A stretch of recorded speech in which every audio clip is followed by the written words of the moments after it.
জল ছাড়া বাঁচবে না জীবন, অস্তিত্ব থাকবে না জীবের। তবু আমরা অবহেলায় দেদার জল অপচয় করি।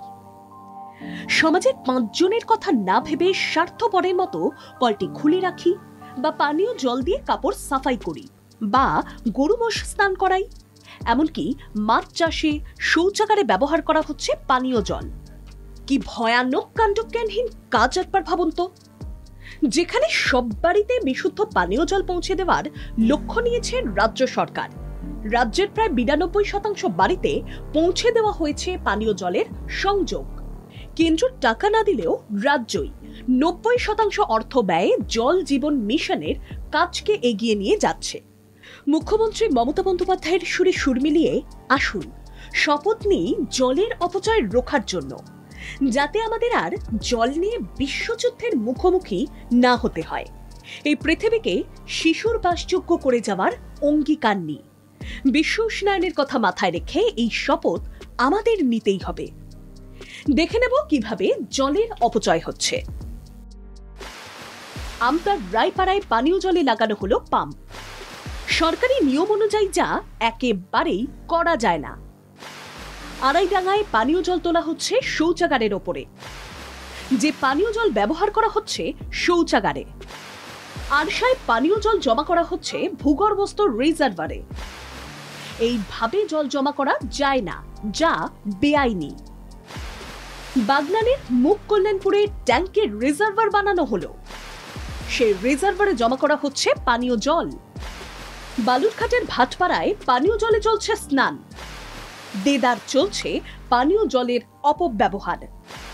চাঁচলের পানীয় জল ব্যবহার করা হচ্ছে নির্মাণ কাজে। সারা দিন এইভাবে প্রচুর অপব্যবহার হচ্ছে জল। দেবীপুরে জলের পাইপ টেনে নিয়ে যাওয়া হলো। পানীয় জল অন্য নানা কাজে ব্যবহার করা হচ্ছে। দিনহাটার বুড়িহাটে পানীয় জল দিয়ে চলছে কৃষিকাজ। পানীয় জল এইভাবে কৃষিকাজে ব্যবহার করা যায় না। গঙ্গারামপুরে পানীয় জল জমা করা হচ্ছে পুকুরে, সেই জলে চলছে মাছ চাষ। হাওড়ার জগদীশপুরে পানীয় জলের কলের লাইন শৌচাগারে। এইভাবে পানীয় জলের অপব্যবহার হচ্ছে শৌচাগারে। কোচবিহারের মাথাভাঙায় পানীয় জলের পাইপ গেল জমিতে। পানীয় জল দিয়ে চলছে চাষবাসের কাজ। উদয়নারায়ণপুরের পাঞ্চারুলে পানীয় জলে চলছে গরুর স্নান।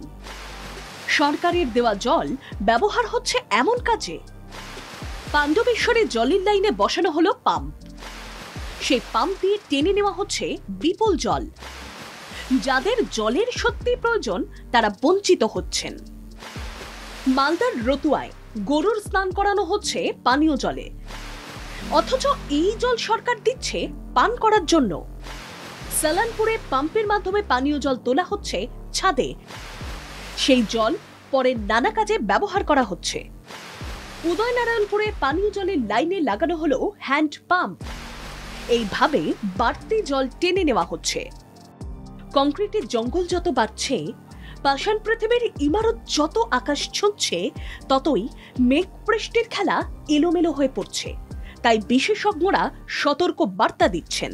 দেখুন, আজ থেকে 10 বছর আগে পৃথিবীর যে পরিসংখ্যান তাতে দেখা যাচ্ছে পৃথিবীর মোট জলের মাত্র 1.8% জল ছিল পানীয় জলের উপযোগী, এবং অত্যন্ত দ্রুত গতিতে আমরা ভৌম জলকে ব্যবহার করার ফলে এই পানীয় জলের মোট সঞ্চয়ের পরিমাণটা দ্রুত গতিতে নেমে এসেছে।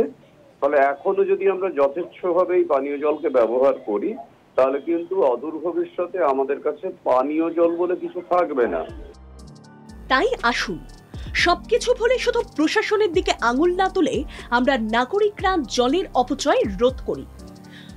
জল ধরো জল ভরোর মতোই পানীয় জল হিসেব করে খরচ করি, যাতে আগামী প্রজন্মকে জল কষ্টে ভুগতে না হয়।